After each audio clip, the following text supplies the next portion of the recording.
podcast, and I'm Jonathan Mammal. And with me today, we have Nathan Bryant. Hey, Nathan. Very good, Jonathan. Thanks for having me. Nathan, it's great to have you on the HR Engage podcast. We've known each other for a good period of time. You've had some great experience and, could go through your laundry list of experiences and what you've done so far. However, I thought, let's put it over to you. So tell us a little bit about yourself. Well, who I am is pretty much what hat I have to wear at the time and what time I have to wear that hat. So it's mainly be a father, Yep. followed by husband, then I'd say a hard worker, and then a friend. I'm quite lucky that my friends are gamers, so that gives me a lot of time to have a bit of fun at home. But priorities father. It's fatherhood such a amazing experience, and we were just talking previously about having children and what a joy it is to have kids. Obviously, it does take up a bit of that time, mental time and physical time. And yourself in your role right now, you're in HR, Nathan.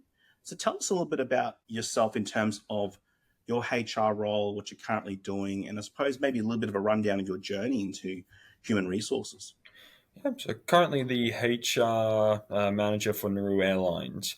My Mm-hmm. role here is leading a team of five great people to implement our strategy throughout our two countries, so Nauru and Brisbane. So Nauru Airlines, for those who don't really know, are a small, well, I'd say we're a medium-sized operation throughout the Central Pacific. We have a fleet of seven Boeing 737s, three passenger and four freight. We're looking to switch it up a bit and get more passenger aircraft and move to a Mm-hmm. different type being in the future. So exciting times ahead and a lot of growth.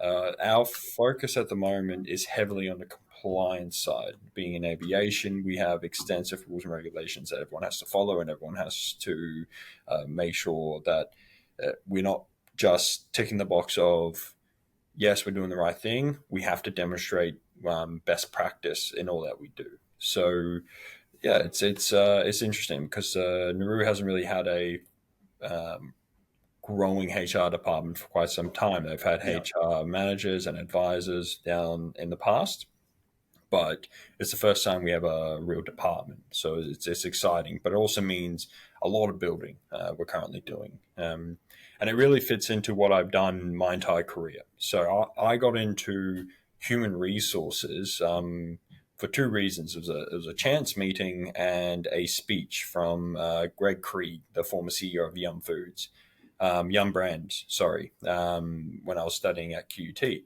Yep. So the first chance meeting I had was with the general manager of Truck Corp. It was about 3 a.m. on the loading dock at Bidvest in Morningside. I was a night stocker. Yep. He was just stopping by to have a look at the trucks and just talked about how I was at uni studying international business, and he started talking about how they're growing and that they needed HR administration, and he thought it'd be good for me to get exposure to an office side of things as opposed to being operational. I'm like, yeah, cool, fantastic. So I submitted my application and got the job. So Wow. that was pretty good. So I did that while studying, and then only about a month later, if that, we had a speech from Greg Krieg, so a Toowoomba boy, and he became the CEO of one of the largest food companies in the world. So it was great to hear him speak, and he started going on about how the CEOs and leaders of tomorrow will be those who are people focused and have a drive to develop their people in the business. And then after hearing that and hearing his experiences, I'm like, all right, doing good in HR subjects. Let's give this a crack. So I swapped from international business to human resource management and Yep. never looked back. I was still working at Truck Corp at the time, and then fortunately, I had the opportunity of having a long tenure there. So, and due to my experience and trust I built up there, they put me in the management position, and yeah, just kind of kept going. Really, I mean, you've had such a great history as well in that sort of food space. Is that something that you deliberately chose in your journey in HR, Right. or did you, you fell into it and then that's okay? Okay, I keep on doing these areas. Fell into it. Yep. Fell into it. It was just by chance Yep. that was the industry I first went into, and then I went followed on by going into hospitality. So there's the Glen Hotel Group, and then I uh, joined Burger Urge after that. It was what isn't an accident was my desire to learn different industries and then Mm. understand different skill sets because you HR in aviation is not the same as HR in a hospitality business. They're different beasts entirely. What their focuses are. However, the overarching what you do for the company and what you do for staff members that's the same, but the direction you take and how you go about it different. That's a really interesting point, and I just want to pick up that Mhm. you deliberately went to different industries, um, and potentially would have been quite uncomfortable to do so. Um, but you deliberately chose that. Was there a reason? Was a rationale? Were you advised by someone? What was the reason why you deliberately went through that strategy in terms of your career?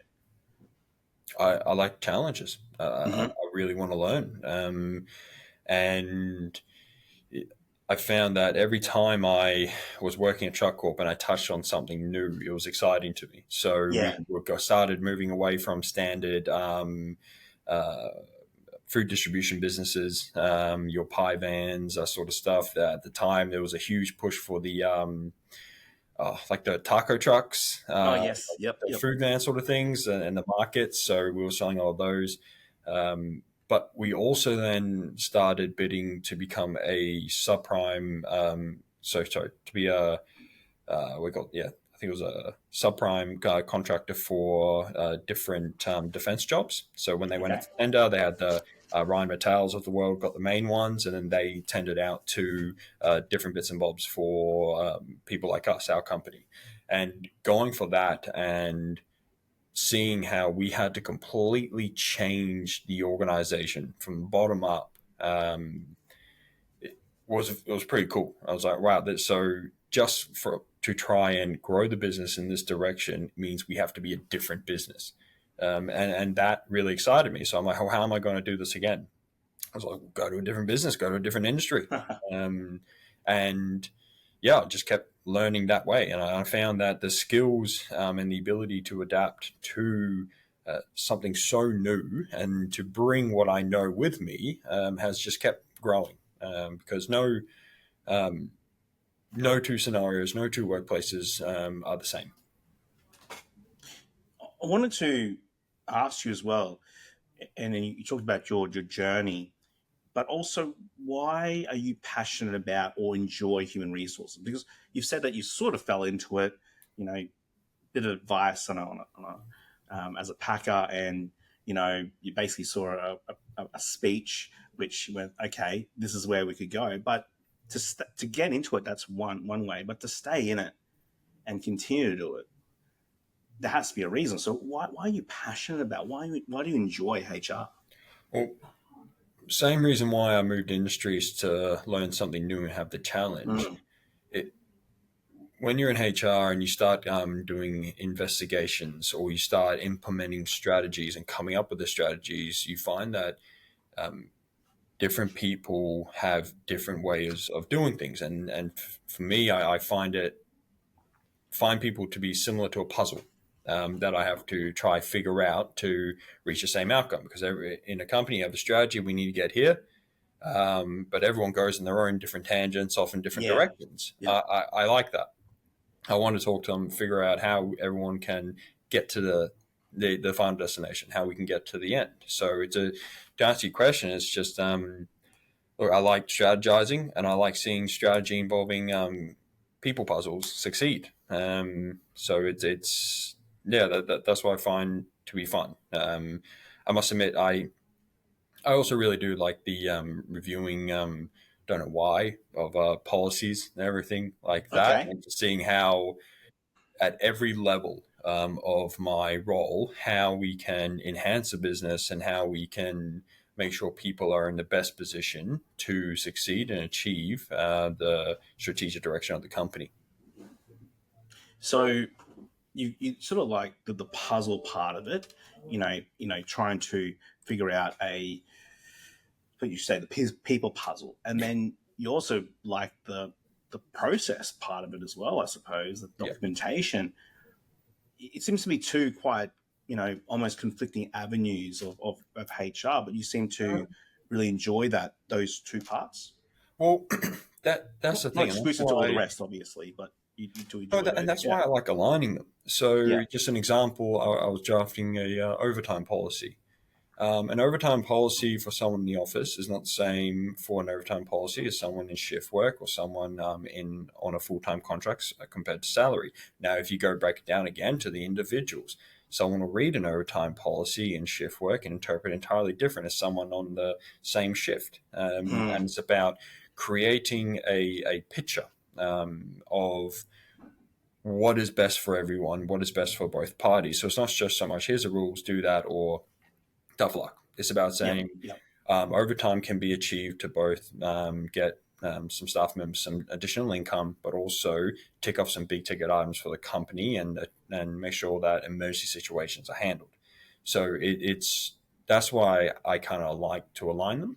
It's about working with people to get their input on the process side of things because it's yeah, if you don't have, I like to refer to policies, procedures as the skeleton. Yep. You have to have that skeleton in place before you put the muscle on, and then you have the different personalities and the culture that come on top of the person.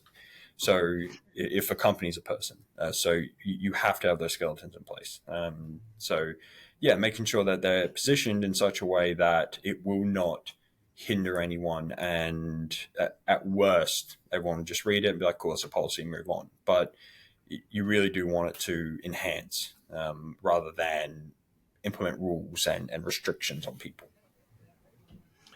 I want to pick up a point that you just sort of talked about, the enhancing side of things. And is that something that you really focus on in terms of, I mean, some other people would say adding value would be another way of saying, or you say enhancing. Is that something that you picked up really early on? Because you had that great experience early on where, you were in the trenches and then eventually went into a management role.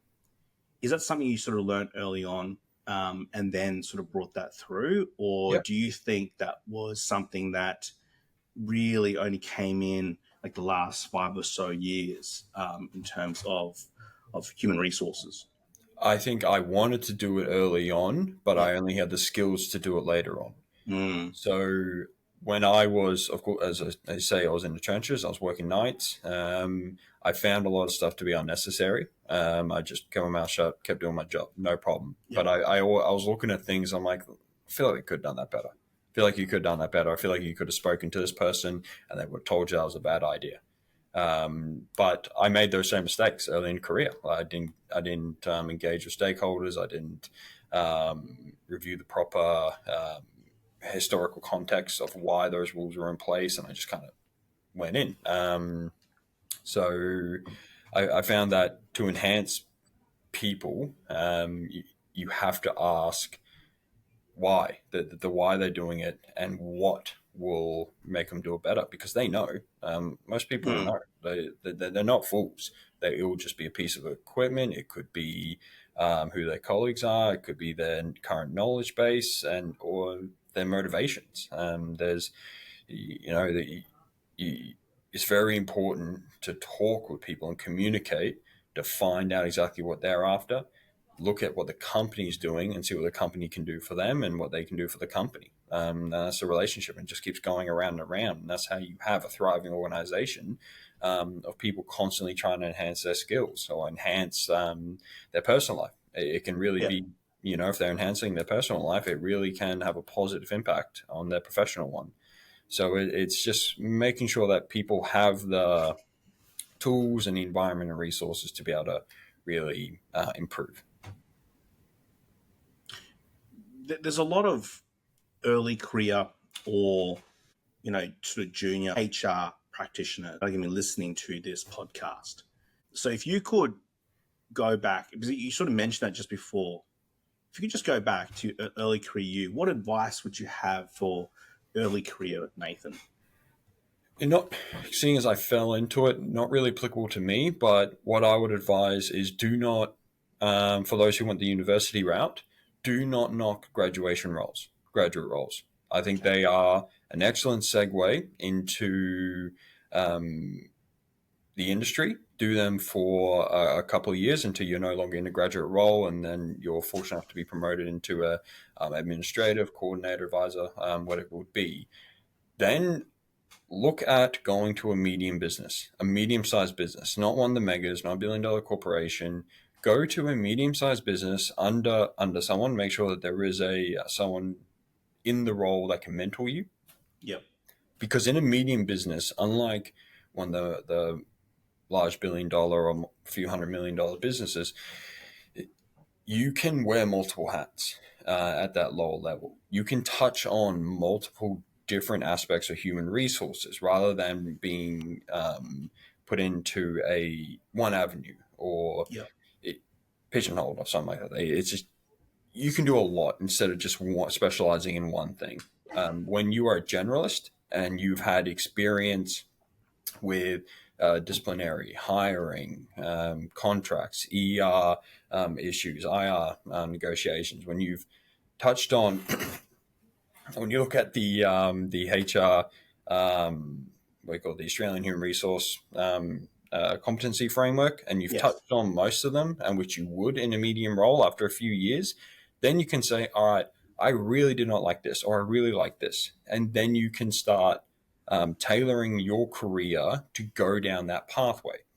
So that'd be my advice is, great. Look, the Amazons, the Googles, even in Australia wise, the Wagner Group, Qantas, look, that it may feel very enticing to go to a larger organization, but I'd advise doing that after you know what you want to do, because you will find, and I've spoken to many people who find themselves 10 years into a career going, what have I done? And they say it jokingly, but then they're like, yeah, and so it's very important to have that generalist viewpoint. That'd be my advice. Don't go down one path before you have knowledge of what the other ones can give you.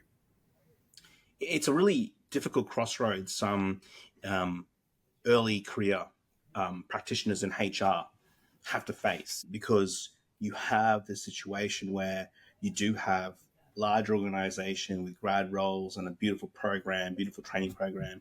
You have organizations that are crying out for more HR staff. You've got areas where there is only one position, and it requires a lot. There's not a lot of budget, a lot of resources to play with. There's so many on the gamut, really. So that advice that's just there seems to be quite golden in my view. That get some of that generalist advice, get some of that competencies up.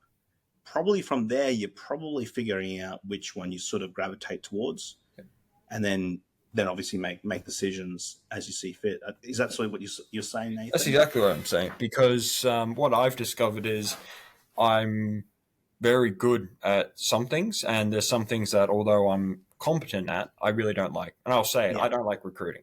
That is something I will try to, I won't avoid it. If I got to do it, I got to do it. But so what I've done when I was given the opportunity to begin designing roles in the HR department, I designed them with a heavy recruitment focus, so that when I hired someone, they had a passion I didn't have in the department. So they could, we could combine skills, combine passions for different things to make sure that we are achieving everything we can. So, and that's what I've done. And our recruiting here, even during a time where aviation recruitment is abysmal, like it was a year ago, we were still hitting all the goals we needed to. We were getting people on because the person I got on to recruit was passionate to do that.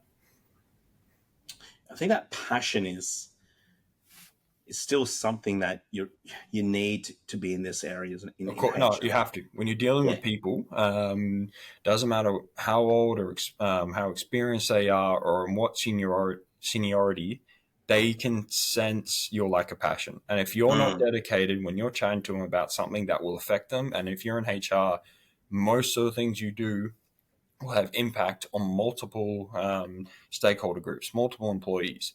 They will sense it, and then they will not buy into it, and they will not enjoy it. If the HR team are bummed out about a policy or bummed out about an event, or they are not too on board with the new direction of the company, or they can see that they're just not happy in their role, that has a huge negative impact. And one of the key signs I found of organizations with an unhealthy culture is when you start seeing HR staff drop, when you start seeing the ads constantly pop up for HR roles Mm. at organizations, and that's a clear sign that something's seriously wrong. It's definitely one of those big signs, right? You see same sort of organizations, with the same sort of ads, pretty much, with HR roles, coordinator roles, even sort of business partner roles. Person's been there for 9 months, 6 months, 1 year, Yeah. and they move on. It's you probably can read between the lines that there's a problem there. I suppose the other thing as well is, on this podcast, we don't just have people who are early career, but we also have people who are right in the midst of it right now. The senior people, the people that have been in the game for a long time, a good period of time, potentially people who've got a seat at the table, who actually have the ability to influence decision making or even make decisions. So, from your perspective, Nathan, what are the two big pieces of advice you would have for any person in HR, or is currently in human resources? It's not personal. That's what I really have to uh, reinforce to my team. It's not personal. Remember that although you like your job, you're keen on it, you want to make sure the company achieves things, you still have to be in a state of mind to go home and have a good personal life. And you cannot do that if you are taking everything personally, because we handle some very intense subject matter. Mm, Not just disciplinary or terminations. Staff will come to us with some very heavy issues that we have to provide assistance to, and it can have a huge toll on you. So my advice to my team, and I would give everyone else out there, it's not personal, yep. and you really have to separate the what you're doing day to day and how people feel about you or what people are telling you from who you are outside of this workplace. So that's one. The other one, and I just caught myself out uh, about a month ago, is don't stop upskilling or investing in your career.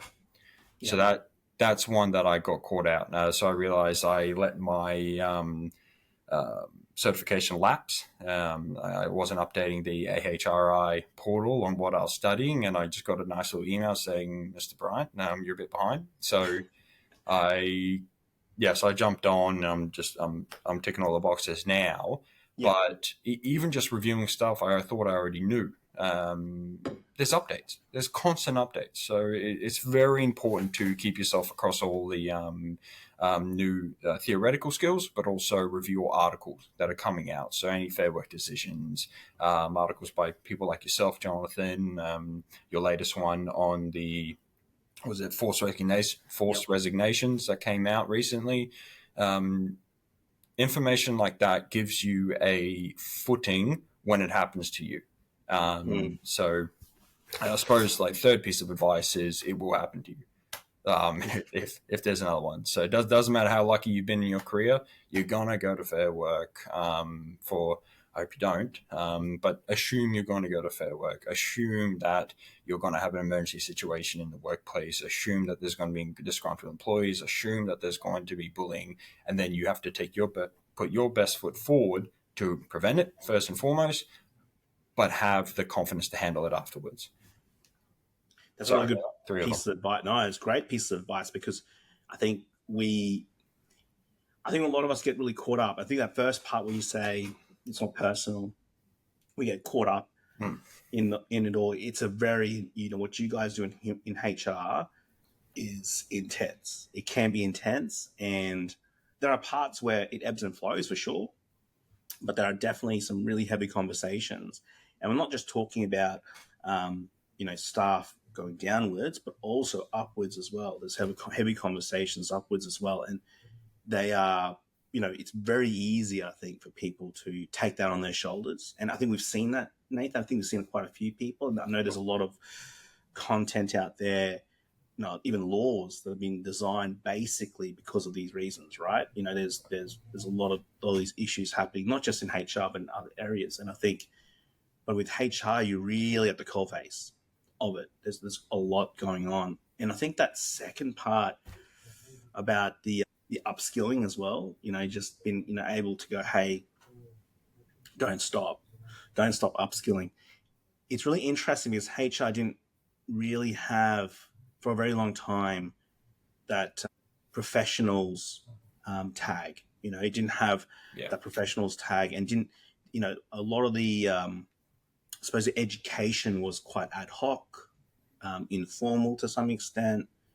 I think, obviously ARI's doing a lot of work. There's other organizations doing a lot of work to make that a bit more streamlined. Obviously, you have degrees and everything else, but I think it's come a long way now in terms of what's required. I think it's even come along a lot more long way. It's a longer way now, considering we've got so many things that are happening in the workplace.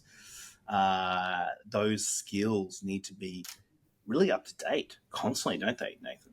Yeah.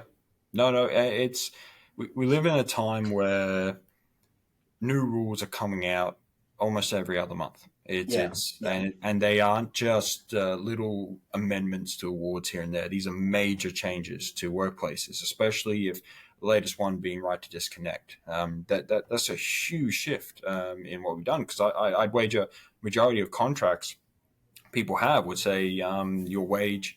So majority of salary contracts would say this wage compensates you for overtime, compensates you for allowances, that sort of thing. Or does it compensate you for out of hours contact now? So it's put a big onus on HR to really just stay ahead. And I think the trigger point for it really was just COVID, in my opinion. When rules started coming out weekly, and it really first of all gave me a bit of more of an awareness on how rules come about and how it's they're kind of spoken about before they're written. That's a bit of a pain. It's like the balloon, right? You just put the prick in the balloon, see sort of air coming out, and see what happens. Yep. See what happens, pretty much, and that's what they're doing now. And although it's we touch on it sometime in HR, if you're hiring people overseas, same thing's happening for immigration legislation at the moment. Yes. Yeah. So it's you have to stay across it. You have to learn. You have to adapt. You have to change, and you have to be have the ability to make company-wide changes at a very short notice. So whether it's technology, it's people, it's managers being across the human resource function, being trained, being cross-trained, being able to do it themselves. But you need to move quick. Well, I suppose going forward, or I suppose going to the present, what's the biggest challenge you're facing now in human resources, Nathan, and how are you tackling it? Other than what I've just said before and the constant changes that we're facing, it'd be two things. One is it'll be a company-specific thing. So at the moment, Nauru Airlines are going through multiple growth projects, whilst we're also shifting to a more lean operating environment due to the increased competition, economic environment, and the standard chaotic nature of aviation. So we are going through a lot of change. So the biggest challenge I'm facing is saying, all right, trying to get people on board with the change and saying, yeah, we're growing, we're going great, we're getting new aircraft on board, but at the same time, let's not spend any money while doing it. Let's just let's just Yep. stay lean, stay efficient. I think there's a standard people who are resistant to change. There's your standard communication woes that happen, but then we're also kind of sending mixed messages. So it was a bit of a learning experience, to be perfectly honest. What I would have done initially is rather than engaging with the managers and a couple of key stakeholders, it would just been a company wide communication saying this is what we're doing and this is why. And do you have any ideas? Get that input early on so Yeah. that people are walking towards a solution before we've even triggered the project, so that then we can say, here's the feedback, here's what we're doing, all hands on deck. So that's a challenge we're facing here at the moment. So I think a lot of people are facing the challenge of shifting to a lean operating environment as well. Yep. Bit of uncertainty out there at the moment. But the other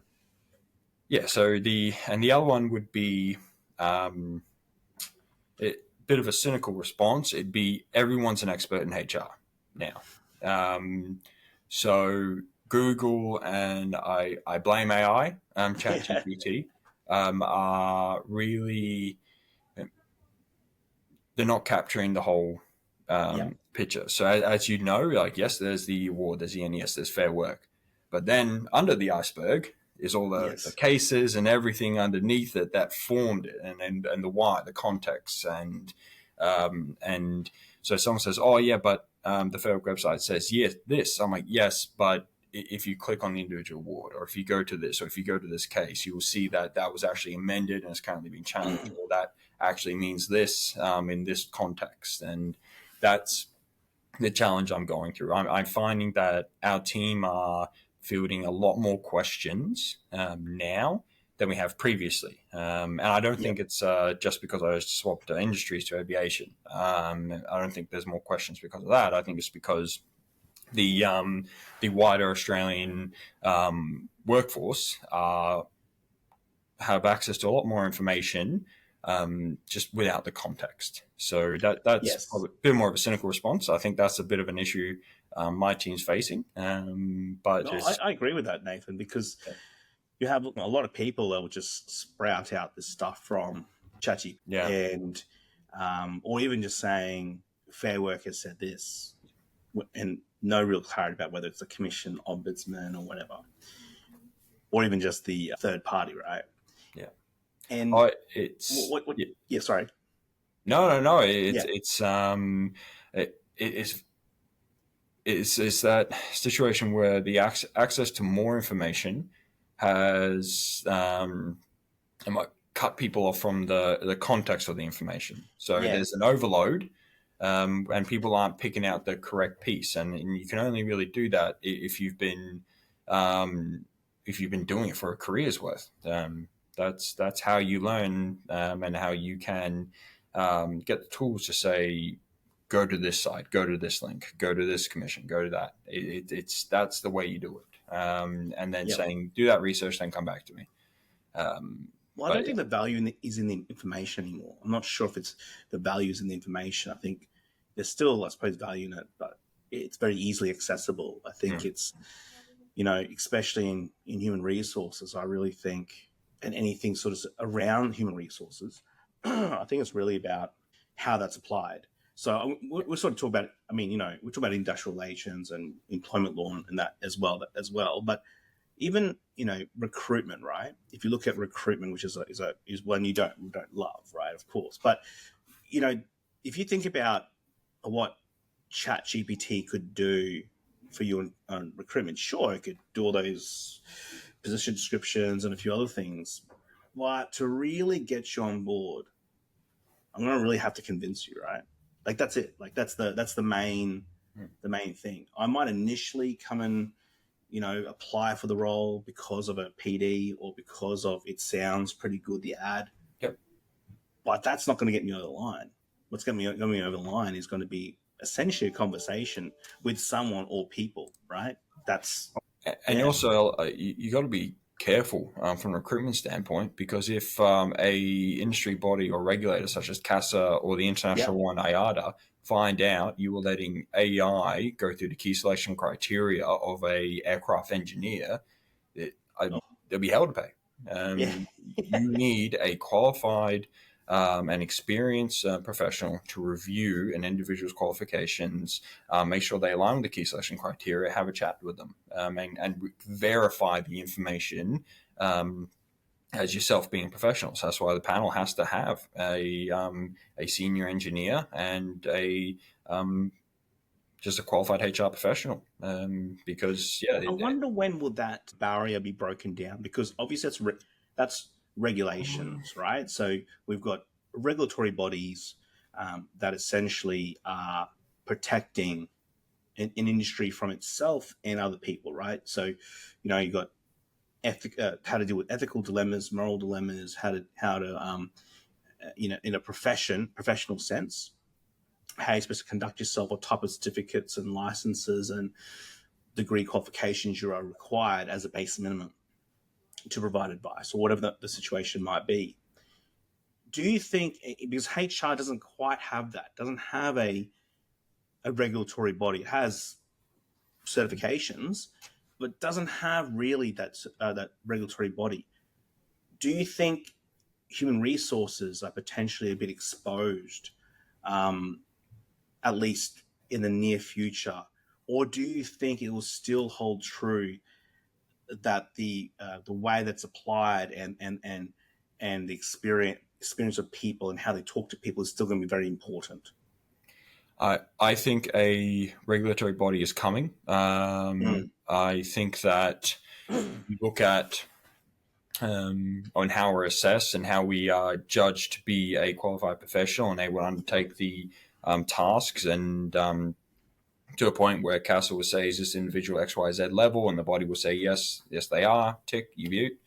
I think it's coming because now we can be held personally liable. Yes. Now we have to, what do you call this? For instance, work health and safety legislation in Queensland, we have to abide by it. It's not a recommended code of practice. That's the code, you do it. So do it. So there already obligations is as well. So yeah. With other obligations as well. Yeah. So they're there. That's not. We already have set standards. We are held to account. As you say, the only thing missing is the individual themselves recognized as qualified. But I think there's already a bit of a test. For instance, when you are, if you're unfortunate enough to have, once again, assume you will, but if you're unfortunate enough to have been to Fair Work, they will ask you to tick the box saying you are a qualified professional representing this company. So there is already a degree of assessment to determine if you are. I think you have to apply the,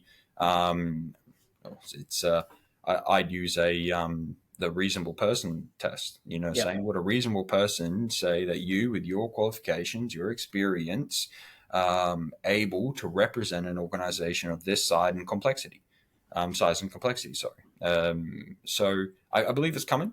I truly do. I think it would be, Ari would be heavily involved in it, because you do have the levels, the 10 years to get you to become a fellow and such. They have their certifications, go to different levels, but as far as getting as strict as accounting or law, I do believe it's coming, but we're not there yet. But I think it'll be good. I think it makes sense. I obviously there's a lot of work to be done to get one up and running, and a lot of the institutions that have been regulatory bodies have been around for a very long time. So they've been given the opportunity to make lots of mistakes and all those types of things without intense media scrutiny. Like they haven't had to deal with that. As you say just then, I think what will trigger it is intense media scrutiny. If someone out there is going to make a colossal error, and the accountability will be questioned. So it's you're right. When you mess up in law, it's a big mess up. When you mess up in accounting, it's when you're losing money, it's a serious thing. So they have people trying to protect those interests, make sure that qualified people are there for the right job.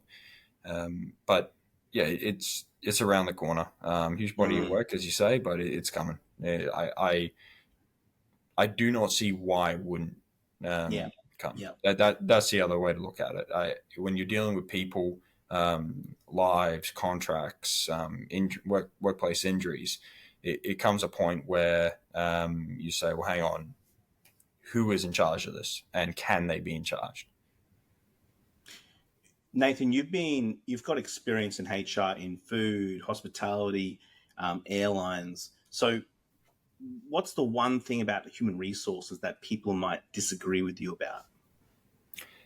It's a lot. It's a pretty soft answer, but it's the old guard. So the old school thinking tends to disagree with the fact that HR professionals, business partners, and up are here to partner with managers and businesses to support their people, to support them through their management processes and functions. It's a lot of the older school managers see HR as hiring and firing with some Yep. administration in the middle, and that is that's not us. That's not what we do anymore. That doesn't benefit the company. That's just a added resource that can be done at a different level. So Mm-hmm. it's really about in terms of disagreements I have. It really does come down to that. Really? Okay. Yeah. I've been having throughout my career. So, be it a general manager or a senior manager in another department from different companies, it really falls down to their belief that no, don't tell me to do that. It's well, what's your? I've been straight to my face been told, well, what's the purpose of HR if you're just guiding us? And my response to them was, well, theoretically, hopefully we shouldn't have to. Like if you were all extremely high functioning managers and everyone was just perfect, they ticked all the boxes, they ticked all the HR competencies. Every single person in the company was the ideal basic human profile that you could easily map with a single policy and a single process, then we wouldn't be needed. But that's not the case. We're dealing with people here. We're dealing with varying degrees of competency. We're dealing with different cultures. We're dealing with different backgrounds. That we are needed to partner. We are needed to, as I said before, make sure people are able to be enhanced, not just through grinding and doing crazy extra work. It's through growing as individuals. That's what we're here to do. That's what we're here to facilitate. So that's where my arguments sometimes have come into play. Yep. I've been able to turn several people around. Some people I couldn't. It's fine. Everyone's different. So that's cool. That's your opinion. I'm going to push on doing what I'm doing, and I'll always involve you. But that's what it is. There's a lot of, like, if you just look at LinkedIn or anything sort of business related, there's so much stuff about leadership. Like, it's not funny. There's heaps of Oh, yeah. stuff. Pretty much every second post is about leadership, right? But do you think your comment there in around managers, do you think there's a gap there in terms of capability for for people management? You know, do you think there's a fundamental gap there now that maybe wasn't there as much, or do you think there's, you know, what do you put that down to? What do you put that gap down to if you believe there is a gap? I think that I do believe there is a gap, but not at the company I'm at, not Mm, necessarily at everywhere I've been. And it can be for several reasons. Someone is very technical and they're very yeah, good at their job, and then they're promoted into a management position. That creates a natural gap where they are, they may be very good at a piece of software or an engineering task or something, but they're not very good at managing people to do those tasks, managing multiple people. I do think that gaps occur when companies are not willing to invest in the leadership training needed to mm, oversee other human beings. I think that's yeah, where it falls down. If you're promoting someone because they're good and they're suited and they do have leadership potential. Yeah. They may not already be leaders. You need to follow through. You can't just provide extra money, a PD with a wider scope, and a team and expect it to just work. There needs mentorship. There needs to be training. So I think, why is there a gap? Yes. Why is it occurring? I think it's always occurred. It's something that has just always happened um, in the industry, but be it resources, be it a poor culture requiring you to promote younger and less experienced people because of turnover. But yeah, I think it's an issue that always occurs. Few companies have sorted it out. Few Yeah. organizations, Yeah. departments have really sorted it out. They have leadership and succession programs in place that make sure that all the boxes are ticked prior to getting there. But when you're dealing with people, everyone trains, learns different. It's just about making sure that they have a willingness to grow. First, that's a important note. I have seen people promoted and they hate it. Like, they did not Yeah. want to be promoted. They're just like, man, I'm happy in what I'm doing. Like, please Yep. do not give me more work. And that's a recipe for disaster. But it's more commonly, it's just highly technical people are promoted.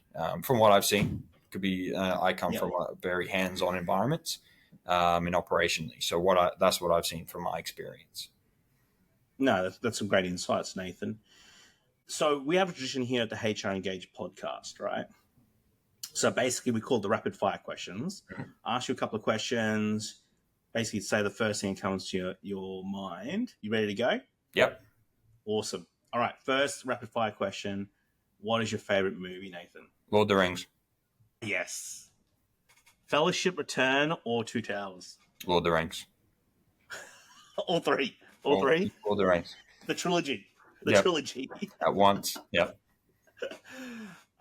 Yes. I actually watched it with the kids, and my kids are quite young. Yep. And I Old enough to get it though? Are they just Sorry? old enough to get it? Sorry.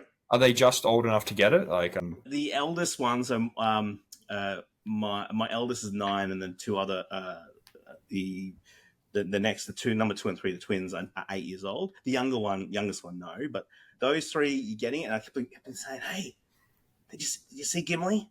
Whoa, did you see Boromir do that? Did you see, look what he did? But it's not real. And I was trying to explain that the layers of Boromir and like, oh, he's not just a villain and all this type of stuff. Yeah. And like, yeah, we saw it, Dad. Yeah, it's cool. yeah. Read the books about Boromir if you want to scope on Boromir, and then just get into I know, it. just trying to like just the layers of these characters, you know. Yeah. And they're just like, oh, look, they love Gollum, and I'm like, okay, that's cool, hey, I'll take anything, whatever you guys will take. That's great. Yeah, trilogy is amazing, awesome. Favorite holiday destination? With my wife, Thailand. If it's just me, the living room. Two very vastly different places. So out and about Thailand, have a great time with the wife, but in the living room. If it's just me, if my wife can't get off and I just have a week off here or there or something, Yeah. just doing nothing is a great holiday. Wow, there you go. You heard it from Nathan here. Hear it first. Doing nothing is a great holiday. That's a headline of this podcast. Apart from family and friends, who has inspired you the most, Nathan? Richie McCaw, the former captain of the All Blacks. Why is that? There's a story about Richie McCaw in that he went to the World Cup twice before winning it. So everyone went in, they took pictures with the cup. They picked it up, they held it, took selfies, all that sort of thing, gave it a kiss.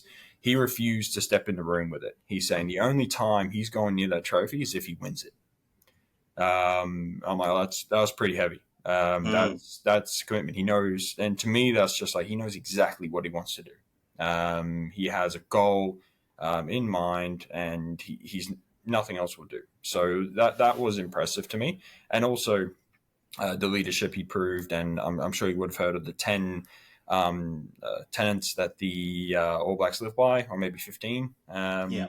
Sort of thing, just around leave the change room cleaner than when you got there, those sort of things. So it's a great way of being. I really look up to him. And if I recall, that period of dominance. There was That a was huge originally period cool. of dominance for the All Oh, and Blacks. he another interesting thing, like probably as HR probably shouldn't like it. He was also classified as the best legal cheater in the game. Yes, So he I would was going to say break. anything. I was Yep, going to say anything, but yeah, he he. would break every rule he possibly could, and similar to what I said with different industries, different way of being in HR, he got to the point where he knew the individual referees and he Yeah, knew what he could do in front of them as opposed to someone else. I'm like, shit. I was like, as a Wallaby supporter, I'm like, you bugger. But like, yes. and I'm like, that's pretty sick. Yeah.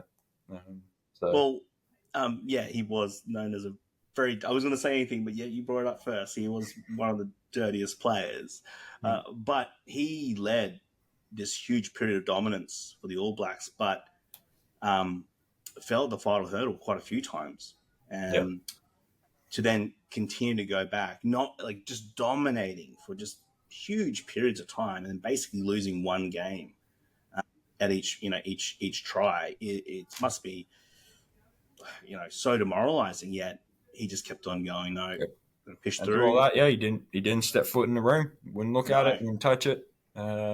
He said he's going to win it. it's incredible, incredible. And if you just think about, like, I know the All Blacks are struggling now, but if you just think about the All Blacks as they were, like as we remember, that period of dominance, and even that sort of period beforehand as well, in that sort of 90s, 2000s period as well. You think of how dominant they were. They kept to their principles. Such a small country to produce such great players. And it was the principles that really carried them through. So you Mm. look at other sports team, if a player went out at night and mucked around, gone to a fight or something, they would still be on the team the next day. They would still Yes, be yes. included. All Blacks, the story about after Richard McCaw, I think it was a captain or vice captain, he went out and did the same thing, got in trouble, got into a fight or something, cut off, not playing. Yep. They just said, nope, these are the rules. And you stick by. And I'm like, yeah, that's good. That's why you win. That's why they're winning. The discipline. Well, it's that I mean, let's use some crass words, but the no dickhead policy. That is essentially what Oh, they very do important. with them. It is. You know, It's very important. And you can, without the crass words, you apply it to a workplace easily. well, I It's think that's the thing. And I think all of us are quite. We get mesmerized a little bit, or we tone down our language, or we normally would do in terms of our standards, because someone is performing really well, yeah, or is a great salesperson, or he's able to whatever those yeah. the productivity points, Oh no, revenue producer, whatever it is. I And yet, if they are, in a sense, don't pass that policy, the All Blacks no dickhead policy, there will probably be a problem at some point. well, I just watched a podcast on this about a week ago, and it's saying that that's fine that they're the best salesperson, but who isn't joining a meeting with them? Mm, Who is avoiding it? Who is not giving their ideas over to the manager or the company because they're afraid of what this person would say? It's it's the negative effect around everyone, and I've seen it before. A incredibly technically savvy person who would be able to do a job that would take two people, he could do it by himself, just extended period of time. yeah, But what we found is people were so unwilling to perform around them that it gave a hyperinflated sense of their capabilities of this individual. So it was actually by putting someone down to make themselves look better. And it's about separating it. So the whole no dickhead rule falls into, do you have the right culture, values, and attitude for this organization? And are you enhancing those around you, or are you just doing it for yourself? yeah, yeah. No, it's really really good points.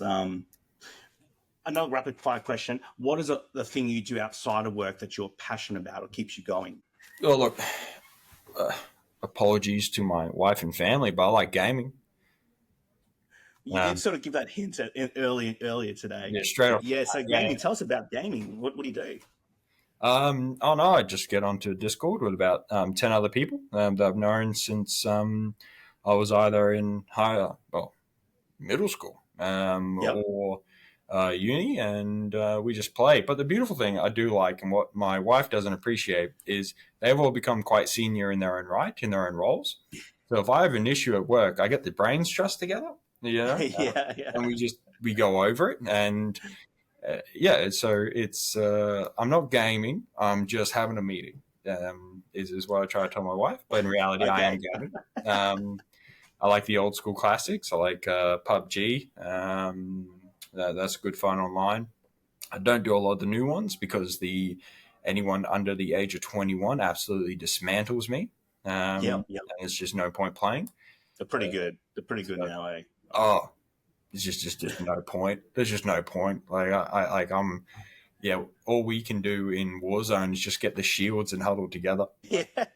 And yeah, so no, but it's still like to have lot of fun with that. So what's Get your on. games of choice? What was it again? What was your games It of would be choice? the PUBG. We're playing a lot of Age of Empires at the moment. So strategy games. That's good fun. Awesome. And we downloaded this new game. It's pretty intense and it's creating a lot of issues in the group because it's called Liar's Table. No, Liar's Oh, Bar. okay. Sorry, Okay. where you literally have to call it the pardon my language, but the game, the drinking game, it used to be is called I think it's called bullshit. Okay. Yes. Yep. So it's pretty much you call say someone's a liar Yep. next to you, or you say that they've that's pretty much it. You play cards and you call liar. And yeah, it's real fun. It's real fun. Sounds like a lot of fun, It's actually. hectic. It gets hectic because it's you can choose the different animations on it, and it gets very Oh, graphic. What you cool. could do to them, and yeah, it's good. That's awesome. And tell us something about yourself that people don't know about you. Yeah, I like building things. Okay. So I built the garden bed around the side of the house. I built the two sheds we have at the house. You're a handy guy, Nathan. So you're a gamer Yeah. and a handy guy.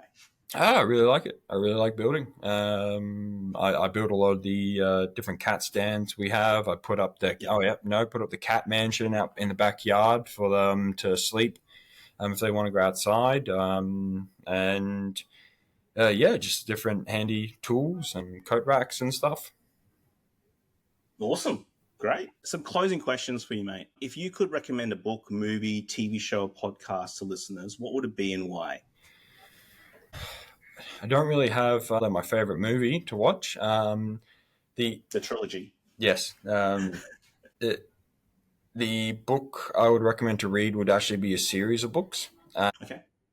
and look up the different type of like not so much self help gurus, but the philosophers of this age, the people who have a wide range of opinion on why we're here, why we're doing it, what makes humans function better. So there's a huge amount of them. I got about four books Mm-hmm. from the leading four on how they think you should live your life because I don't trust one person's opinion. I want Yep. to hear from all four of them. Yep. And then I'll be like, all right, cool, here's my opinion. So that or The Richest Man in Babylon, if you want some financial advice. Real simple. Written in the 30s. It's finance advice holds true today. I'm not giving financial advice. I'm just saying read the book. It's pretty good for financial advice. Nathan is not a financial advisor. Let's just No, be I'm very not. clear. Not a financial advisor. Just on those four books, four authors. Do you have those authors at hand right now that you can tell No, us? no, No. sorry. It just came in the group chat. My friend's sending the books over to me now. Yep. The one I do know is he's a bit he gets a bad rap. It's the 12 rules to live your life. He's Okay. I think his name's Jordan. Yeah, Jordan Peterson. Yeah, him. So Yeah. guys like that. So Yeah. he gets a real bad rap. So I understand that. But yeah, no, it's just a new thing I'm trying just to get a better Great. perspective. So just reading his, and then there's another guy called Sam, and then there's another gentleman who talks about projecting your thoughts into the universe, sort of thing. Okay. So I've never liked those books in the past. I've read through the wider works of J.R. Tolkien, and I'm more of a fantasy guy. Sword of Yep. Truth series, I love that. but never really read the Yep. Great. Expand your horizons. pretty much. Is there a quote or a moment of inspiration you would like to leave us with? Um, don't underestimate the respect you will get from anyone if you prioritize your family. I think a lot of people lose that and they say, no, I can't take you to that appointment. I have work. No, I can't do that. And I used to do it all the time until I'm reflecting on people doing in the workplace. And I'm like, yeah, of course, you take care of your family. That's the Yep. priority. You go do that, please. Um, and, and if you, yeah, I think that people underestimate um, how they would be perceived. So Yep. yeah, so my quote would be: "Don't underestimate the respect you would get by prioritizing family." Yeah, that's a great moment to leave us with. I think there's been a lot of great nuggets of gold from our discussion today. Your early career, basically, you fell into it, which is not an unusual thing in HR, but you fell into it, but you had a deliberate, I suppose, drive to go and be, go quite diverse, and which would have been quite challenging for sure, to go into different industries, try different things, a bit more generalist, and then start to then, as you progress in your career, to start to move towards things that you actually enjoyed more. But then I like that second point that was attached to that was when you were looking at hiring, looked at hiring people who really enjoyed, were really passionate about the areas you said, in particular recruitment. They're very passionate about areas that you weren't that passionate about. So you're able to work really collaboratively as a team. I think that was a really good nugget. I think the other thing as well is you talked about, people management and building that capability, um, and still trying to go against that grain of the old school thinking, which is you're just here to hire and fire, and to really educate management teams, leadership teams, that you're there actually to partner with them and to guide them through this process, whatever process it might be, or strategic discussions. I think that's when you start to get into that strategy piece. That's when it really starts to hit home, where you get that real big value out of HR as opposed to just firefighting. I think that was a um, really good point that I was able to draw out today. I think the other thing as well is that whole side of family. And you mentioned a few times that, one, you define yourself as a family guy, which is fantastic, but also that you said, don't, put your family as a priority, and don't underestimate that people will actually be okay with you going to those appointments, or, picking them up from school, or going to that concert, or wherever the situation might be, that people are actually quite understanding. And I think more than you think, in terms of perception. I think that was really important. I think a lot of us struggle with that, especially in human resource, which is an intense area. It's a very intense area, and I love the other part that you said. Don't take it personally, Yeah. because because it's intense. You're dealing with people all the time, no matter which, whether it's transactional, whether it's going to be IR related, whether it's even enterprise agreement negotiations. People are involved, and there are going to be difficult situations, difficult conversations.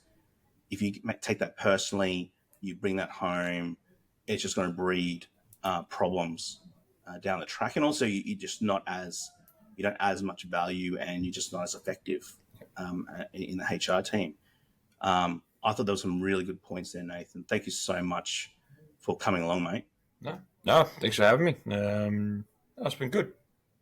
It's been good Well, though. It's great to get your thoughts out and vocalize them with yeah, someone. it is cathartic, right? Because, and it's one of the things that we love here at the HR Engage podcast is to, get some thoughts. Obviously, the journey, we talked about your passion. We talked about, some of the things that you thought might be a little bit, well, we might say a little bit controversial. We even talked about why you like, certain things, gaming and Richie McCaw. I thought there was some really good points there, and I really appreciate it. Thanks for having us. Thanks for you coming on board and being on the HR Engage podcast, Nathan. Thank you, Jonathan. So that's it for me. Jonathan Mammal here on the HR Engage podcast. Hopefully, I'm going to see you again at the next podcast coming up, and speak soon.